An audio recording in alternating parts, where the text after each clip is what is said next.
5 years ago, UrinatingTree's made fun of my New York Jets. And ever since, my team has one of the worst records in all of the NFL. Well, actually, the worst records. The Jets only lose 22 wins and 59 losses. So, to start, just want to make a, the year of Lord 2017. How he makes fun of my New York Jets. If it's good, I'll do it more. J-E-T-S, stop! The New York Jets select Jamal Adams. Mr. Jamal Adams, welcome to the Butt Fumble. Please wait in line for your honorary booing from Jets fans and a complimentary flask of Jim Beam. In typical Jets fashion, they will draft another safety with their next pick. So last year was a colossal disappointment. Most of the veterans have been shed and the team is an absolute mess. There's only one thing to do. Throw the remainder of your veterans under the bus and cut them as well. They are obsolete in the new age. We need to trust the process or something like that. The symbolic gesture of signing physical flotsam Josh McClown is more than proof enough. Time to tank. Knowing the Jets, they'll find a way to butt fumble this as well. Rev up those tanks! It's time for the first officially sanctioned tank ball! The Jets have been shucking every valuable player out the door with zen-like patience while the Bills got a late start. The Bills may have won the game, but the Jets have won the tank. It's hard to depict a butt fumble when the entire offense is won. Get the liquor. Oakland dismantled the butt fumble in the same amount of time it takes to wipe our ass. It's times like these when I wish we could have relegation in North American sports. Miami, you lost to the Jets. It wasn't even a stunning last-second defeat. It was a blowout by butt fumble standards. You were embarrassed on all sides of the ball. I don't want to hear any excuses or reasoning or talking about that perfect season again. Just delete your franchise immediately. I do have a joke for the Dolphins, though. You guys lost to the Jets! This game was just a shit show. A game where both teams were desperately trying to give each other the game, yet each team butt fumbled most chances they got. In the end, the Jets looked surprisingly competent for stretches, even if they're facing Bortles, and they somehow won. Bad Jets, bad touch, you're fucking up the tank! 5-win seasons don't get you one of those sexy QBs. Jets, you may have recently adopted the art of the tank, but you are mere Padawans. The Browns have stewed in the tank for generations. They have caressed the tank for so long that they could identify every nook and cranny blindfolded. Good work, Jets. You have all but officially butt fumbled the tank. Onward to a 5-win season! Hey, Patriots, this isn't funny anymore. You can stop pretending to be mortal and kick the ever-living shit out of teams again. You may have made a comeback, but there is no way this should be a game against the Jets. They're marching down the field against you and fuck!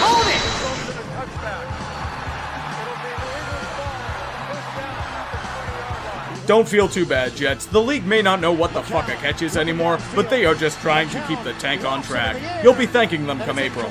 Oh, sweet merciful Jesus, the Jets are completely dismantling the tank and selling the scrap iron for more wins. This is absolutely unacceptable. We need a sign, football gods. Make everything right again.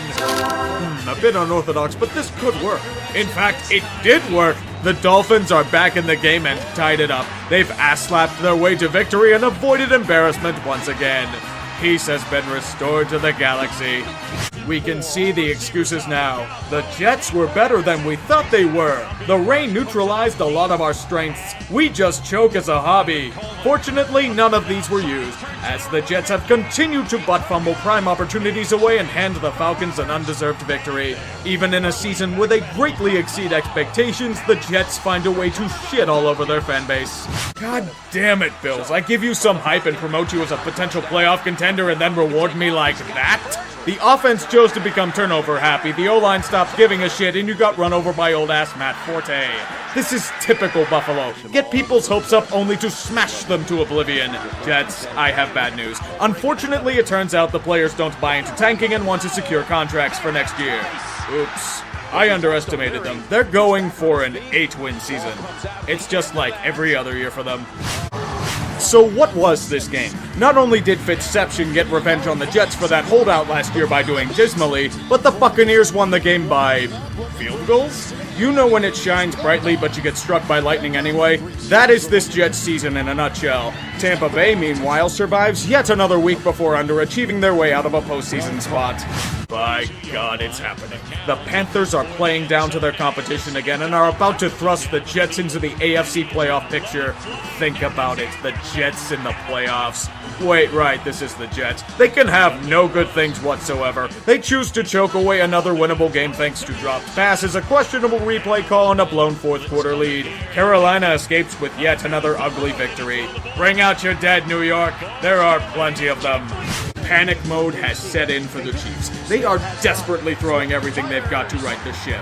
Andy Reid has finally given up play calling duties in favor of a timeshare, and Kansas City has summoned an old relic in Darrelle Revis to boast as a key. The first item has worked. The Chiefs offense has returned to form against the Jets. Alex Smith is balling again, and Tyreek Hill is humming along as usual. Unfortunately, the defense decided to self-immolate like Fine Duck.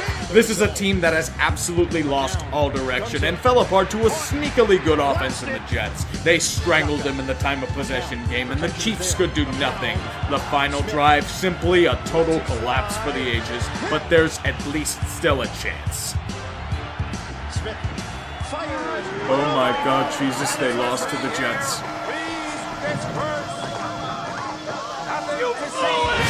In due fashion, it's time to dub our lol cow of the week.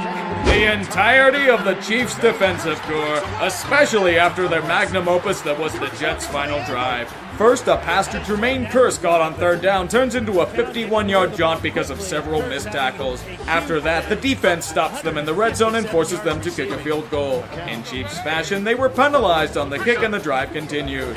Once again, the Jets were stifled, but Kansas City went full read and were penalized yet again. First down, New York. It took the Jets 9 tries to get it in the end zone, but it gets better. They chose to go for 2, and they failed. If you haven't guessed by now, there was another penalty. Marcus Peters is so salty at this revelation that he chucks the flag into the stands and IRL rage quit the MetLife server. The Jets tried to butt fumble this game away repeatedly, yet you still managed to implode like a supernova and give them 5 extra points. That is an impressive skill all its own. A surprising Jet squad looking to turn some heads is entering a match with a Broncos squad that has lost 8 straight. In typical Jets fashion, they found a way to butt fumble yet another opportunity. The offense was sucked into a black hole of ineptitude and futility. The defense made a dumpster fire of a Denver offense look passable. The Jets took what should have been an easy win and stabbed their fans in the back with it yet again. As for the surprisingly competent Josh McCown, he's been thrown on the humongous pile of dead with a broken hand. Fireman Ed drowns himself in a pool of Jim Beam in response. The Jets really missed Josh McCown today. A project QB like Bryce Petty proved that he may very well be a decent quarterback by the end of the millennium. The two-headed monster of the Saints continue to march down their throats, and the Jets have officially been thrown into the pit of misery. Even more ridiculously, Muhammad Wilkerson was benched from this game by the Jets because, well, he's Muhammad Wilkerson. New Orleans, you did your part in adding to New York woes. Good work. Let's unwrap this present of a game early. Why, it's an incredibly ugly game where both teams looked like total shit. The Chargers couldn't convert much of anything against a Jet squad lying down and dying. The butt fumble, on the other hand, even worse off. Their QB situation is a total joke. Bryce Petty is trash, and the hack is so shitty that he isn't even getting the chance to be trash. The Chargers have escaped MetLife with an undeserved victory and can still make the playoffs. Next week, they have a grueling road matchup at StubHub Center against the Raiders. It's going to be tough for them. But te futras, Spanos! Jets fans, your season once again went from shocking promise to yet another butt fumble by losing 9 of 11. You may not get one of those sexy QBs in the draft because of it, and your options on offense look wholly uninspiring.